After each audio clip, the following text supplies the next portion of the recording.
Welcome. Thank you for being here with me for this presentation, which is going to challenge something that's become rather popular in business, which is learning how to deal with ambiguity.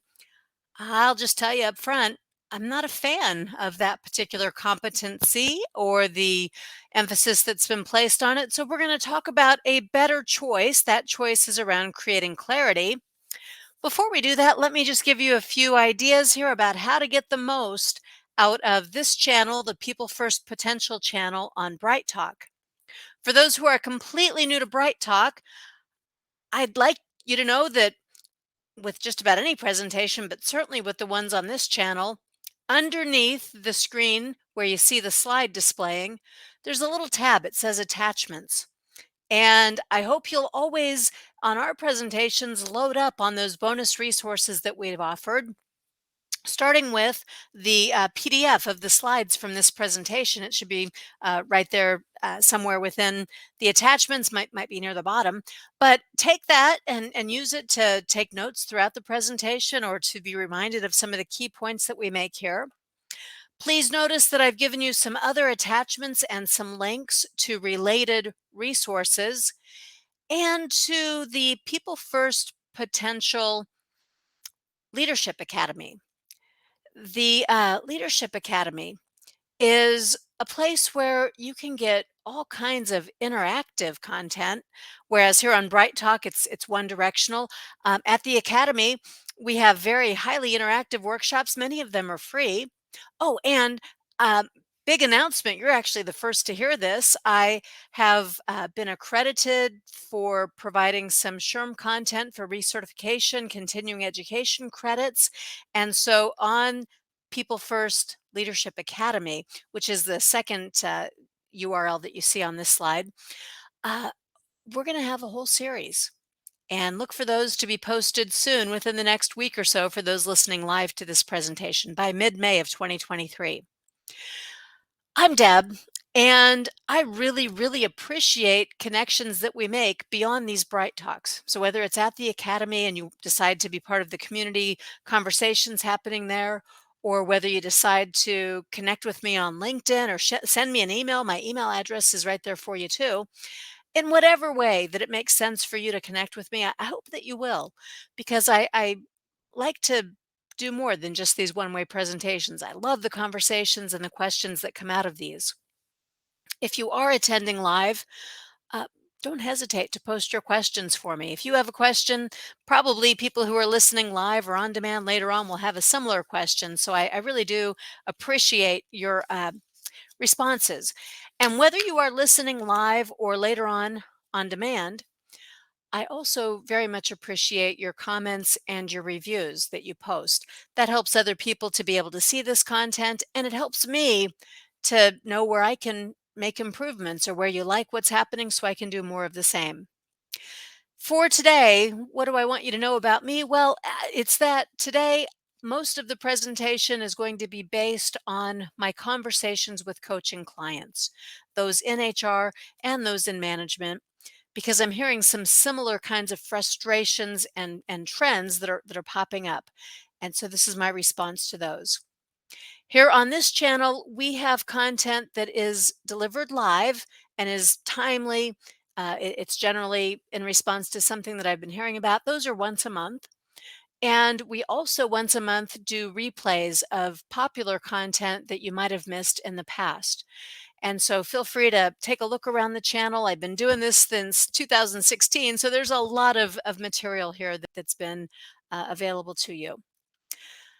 Well, today, as we're talking about creating clarity rather than settling in with this idea that you have to deal with ambiguity, let me just set the stage. The truth is, we are dealing with ambiguity. It's all around us. We live in a VUCA world. It's not just ambiguity. It's also that there's a lot of volatility, a lot of uncertainty, a lot of complexity, and certainly ambiguity, which means ambiguity is probably the worst out of the four because it means you don't know very much about the situation and you can't do much to predict the outcome of any actions that you take. You're ambiguous going in and you're ambiguous coming out of it. So I suppose because VUCA world, that phrase was coined a long time ago, but it's more pronounced today than it's ever been. Because of that, as a coping mechanism, people have felt that you need to learn how to deal with ambiguity. In fact, those who seem to do a better job of just dealing with that ambiguity, they are seen in a more positive light than those who aren't as effective. What it means to deal with ambiguity, the competency models that are out there, they all define it fairly similarly. This definition captures it in a succinct way. Dealing with ambiguity means that you can effectively cope with change. You can shift gears relatively comfortably. You can decide and act even when you don't have all the information, and you're somewhat comfortable with the uncertainty. You can handle the risk that goes into that. The opposite of dealing with ambiguity, that would be when people are absolutely frozen. They cannot proceed. They are totally uncomfortable with making decisions until they get all that information. And because of that, they freeze. And since so much around us is volatile, uncertain, complex, and ambiguous, that's a whole lot of freezing and not much forward motion. Behaviorally, here's how one model describes the best case scenario of dealing with ambiguity in a behavioral way. Right? You can know it when you see somebody is anticipating change and the impact of that change, and they can, both for themselves and for others around them, they can help them to shift gears, to pivot and to adjust, to be more nimble when that change is happening. In those ambiguous situations, someone who's coping effectively and getting other people to cope effectively, well, they're creative. They're inventive. They are able to innovate. They are ingenious in coming up with ways to navigate through those situations. And in fact, they might even seem to thrive when there's risk, when there's uncertainty. They like being inventive and making up solutions and taking those risks. They're only risks sometimes because we just don't know those outcomes.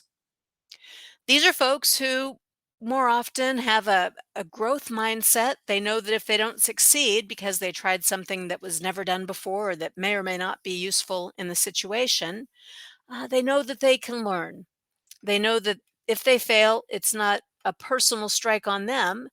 It's a failure, nothing more. And from that failure comes new information and opportunities to try something different until we get to that place where we're successful.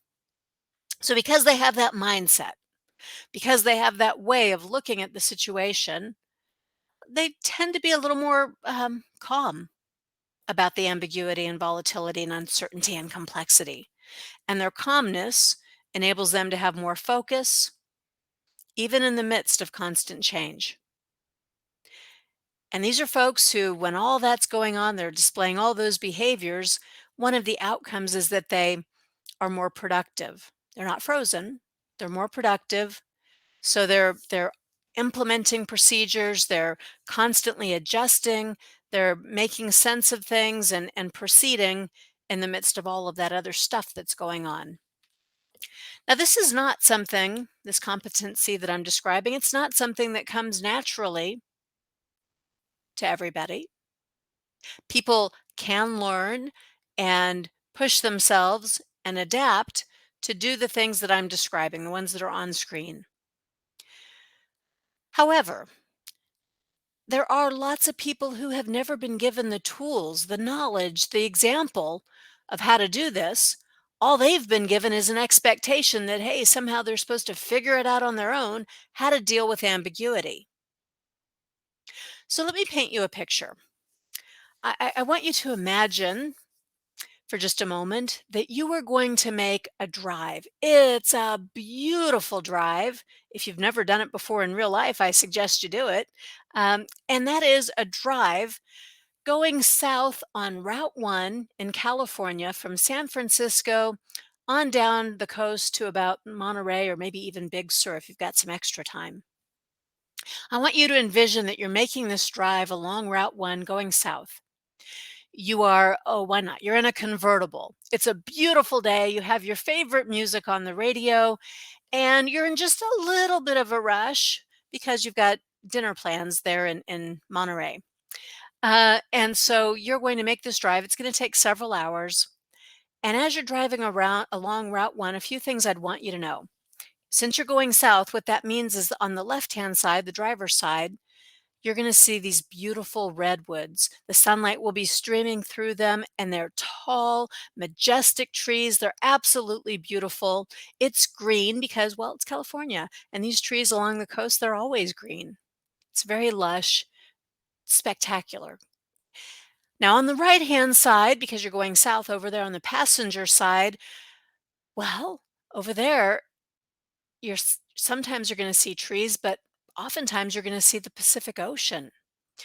The Pacific Ocean, and you're going to see it really well because these are uh, sheer cliff drop offs. You are hugging the curb, and on the other side of the curb, uh, down quite a ways, is the Pacific Ocean, and it's sparkling, shimmering. It's absolutely beautiful. Blue waters, gorgeous.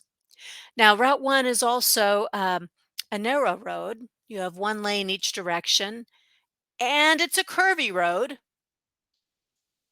So you want to keep that in mind for your safety as you're driving.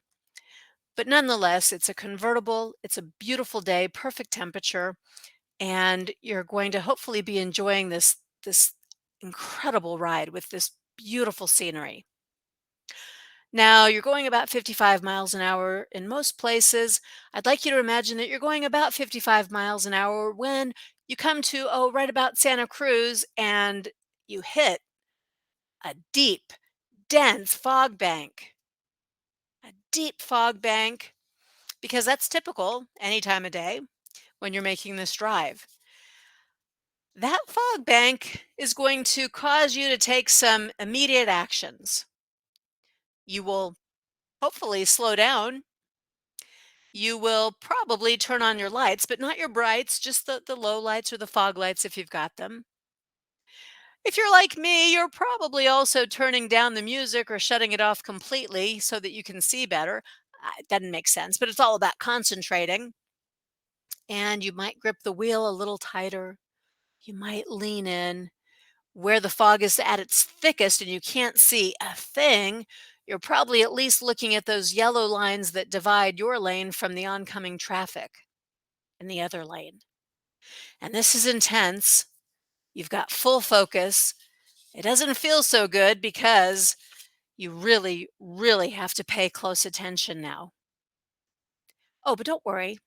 This only lasts for a couple of minutes before your drive resumes to this beautiful, glorious outlook that you saw before. The fog has lifted, and now you can kick back and relax, turn your music back on, speed up to make up for the lost time, and enjoy the ride. Now, what I've just described to you, this is what clarity can do. When people have clarity, they can go faster, they can see further ahead, they can feel more confident as they're driving. They don't have to grip the wheel as tightly. They can relax a little bit. That only comes, though, when we have clarity. That never comes when we have ambiguity. Ambiguity is like driving in the fog, never having the confidence, never being able to relax, never being able to enjoy the ride. How do you get clarity? Well, leaders and managers and HR folks, you've got to give people clarity. And you do that by providing them with a shared vision, a vision that everybody can share within. A vision is that picture of the future that provides clarity. Let me define it for you another way. A vision is an ideal and unique image of the future for the common good. That's how it's defined by Jim Kouzes and Barry Posner in the body of work known as the Leadership Challenge. Those five components, ideal, unique, image, future oriented, and common good, are absolutely essential. Whatever you have that you're calling a vision in your organization, you might want to check it against these five components because all too often visions are really more like mission statements. They define your purpose or the reason why you do your work. Or they might be a little too short term describing the day-to-day work that you do. Oftentimes they don't really reach the realm of what's inspiring, and what's inspiring is a true vision. So a vision states the ideal, the state of perfection, nirvana. And it's okay. It's perfectly okay if you're never actually going to reach that perfect state. It's okay if you're talking in the realm of dreams because that's what stirs people. That's where the real magic is when you're talking out there in the realm of what's ideal. Don't be afraid of that.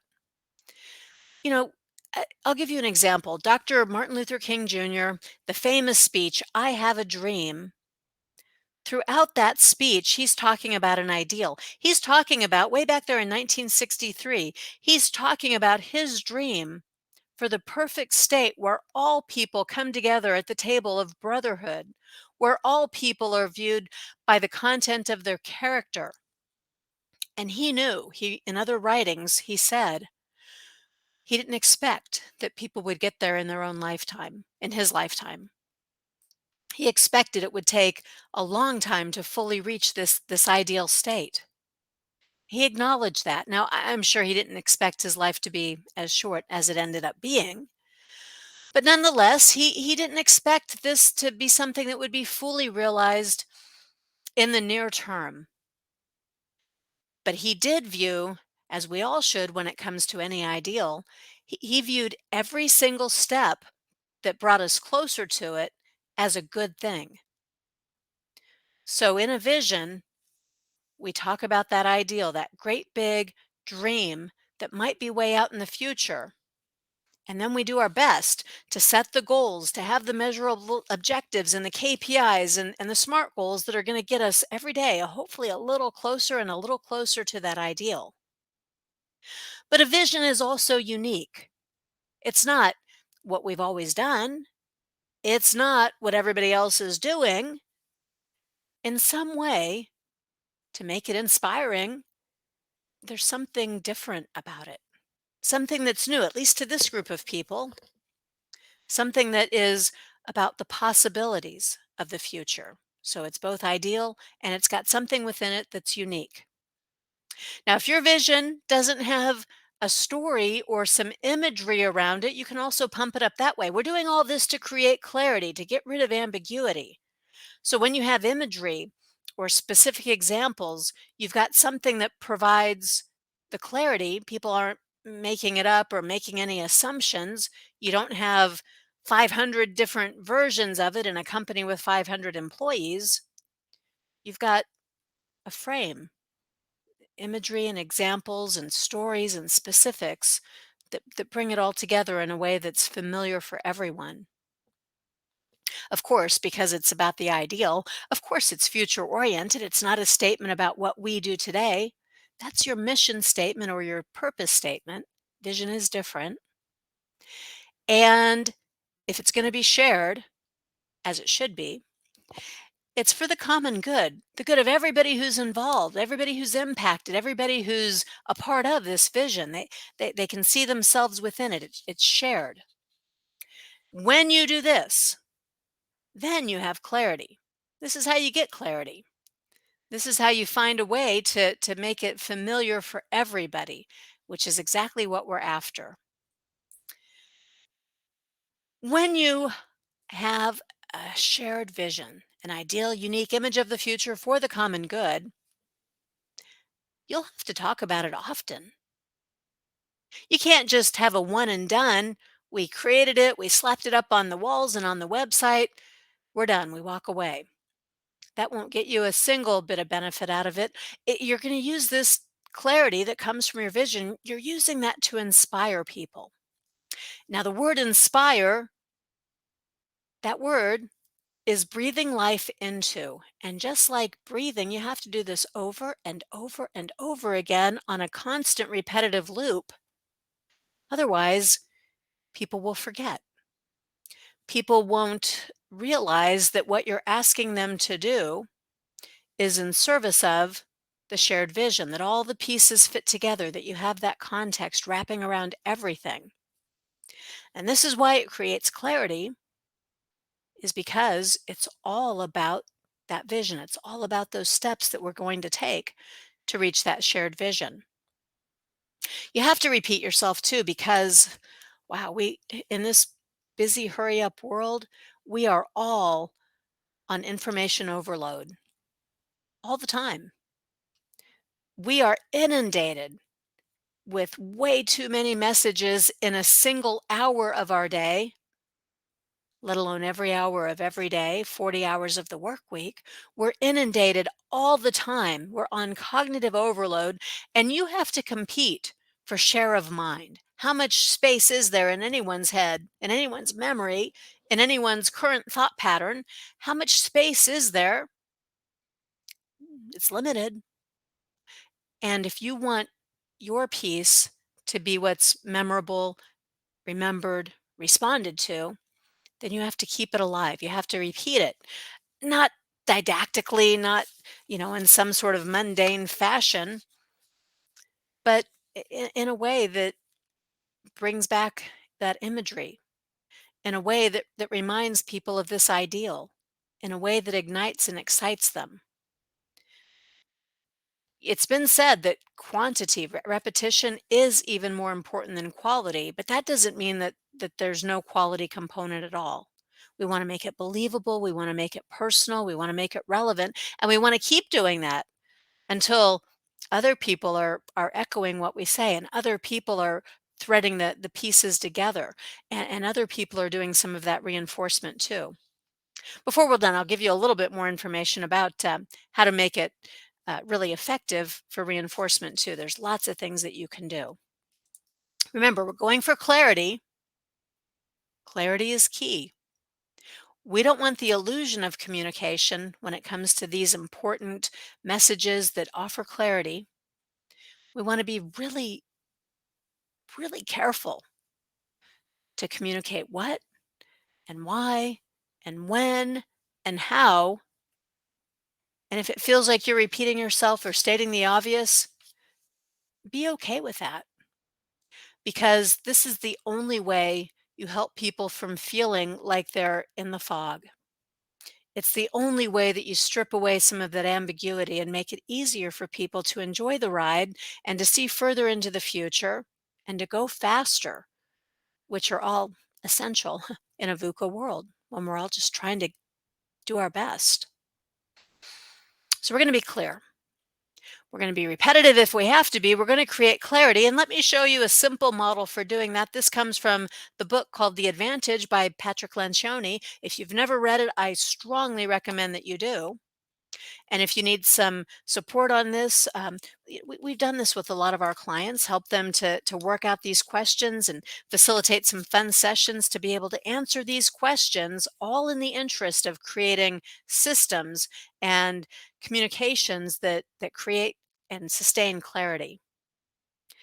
These questions, these 6 critical questions, will help you get to that point where you have clarity. Now, I'm not saying that these questions are going to be fast and easy. I don't mean to suggest that you'll be able to answer all of these in rapid fire, nor will you be able to answer these questions so that everybody has exactly the same answer the first time you ask the question. Nonetheless, we've got to be able to get there. We've got to be able to help people answer these questions. This is all about getting organizational health, and it's all about making sure that we aren't assuming that everybody understands things in the same way. Now, I like the first question, especially as a consultant. I like to go in this to a meeting with a group of, say, the senior managers and ask, why do we exist? Why does this company exist? If there are 10 people around the table, you're going to get at least 8 different answers. Some will say the vision, some will say the mission, some will say things about their own silo that they oversee. And that awareness is the purpose of asking the question, the awareness that we're operating towards different outcomes. So let's clarify that. Let's settle it. Let's get a single solid answer that everybody can use as a platform.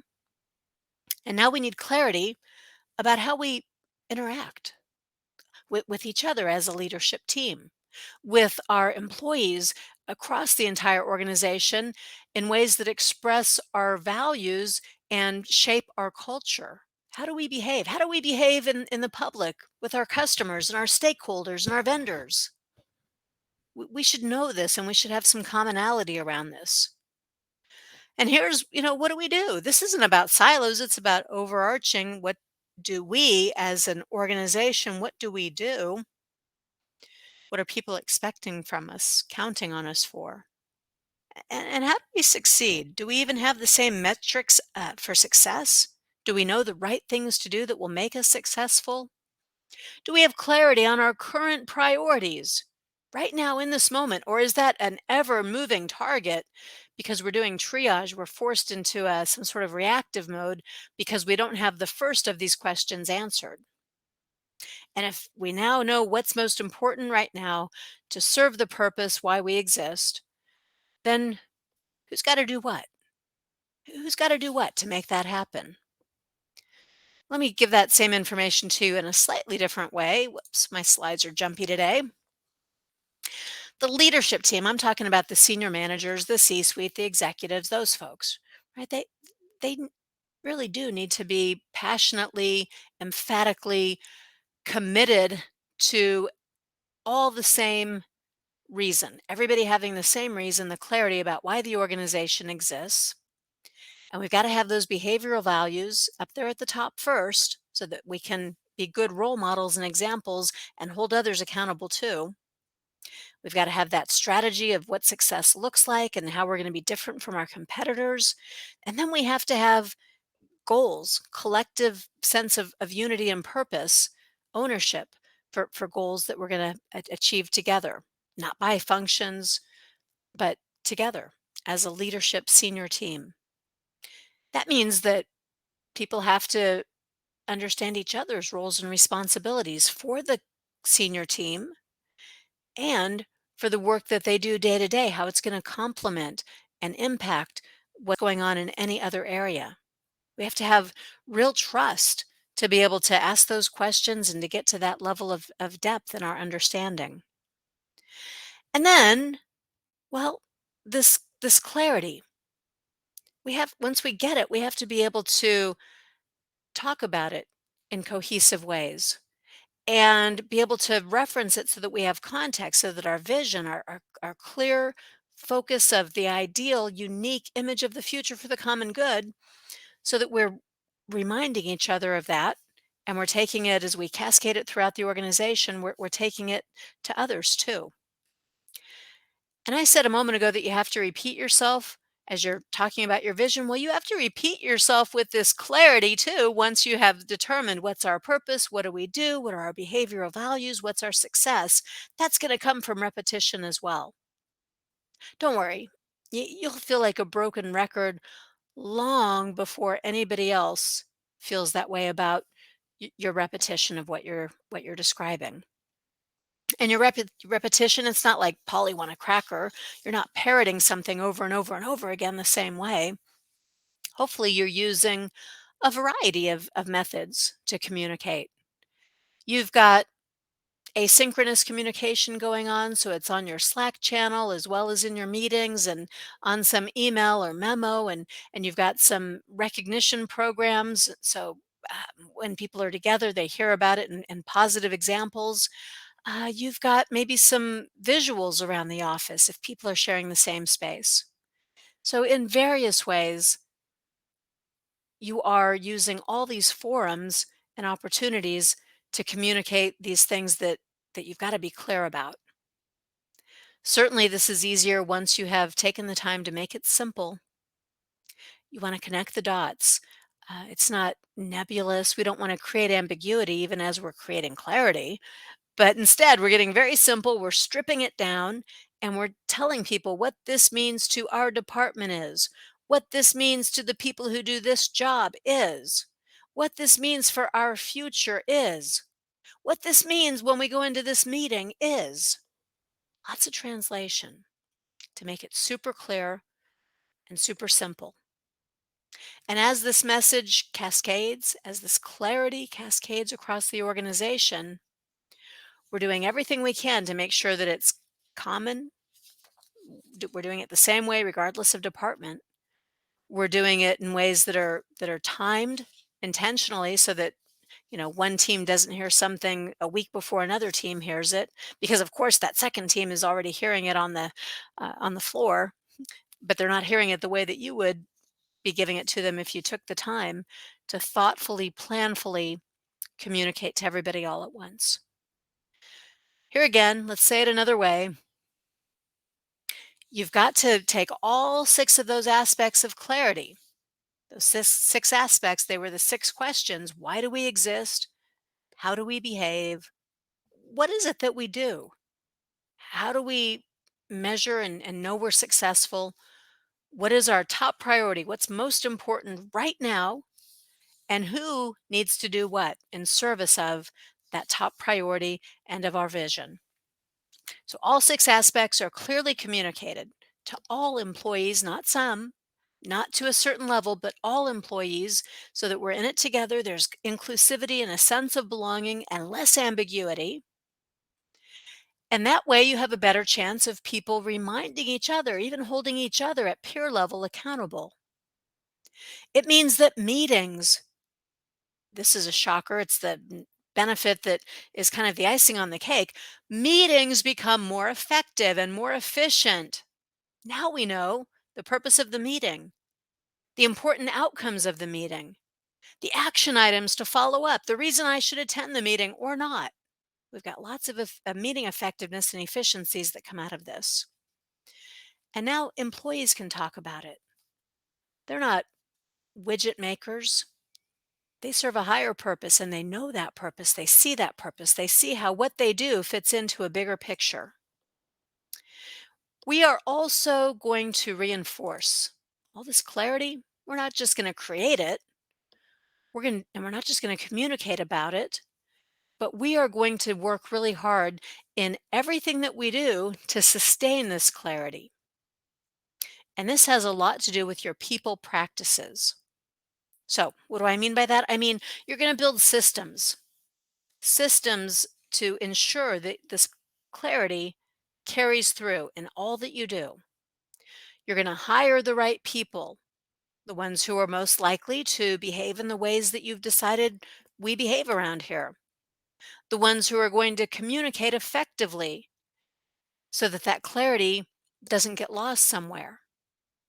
And you're going to keep this in mind when you manage performance. So it's not, for example, it's not just results that you're managing performance around, but if you're managers and your directors, you're going to include some metrics, some key performance indicators that are related to the people side of the business, the behaviors, the values, the way that they're expressed.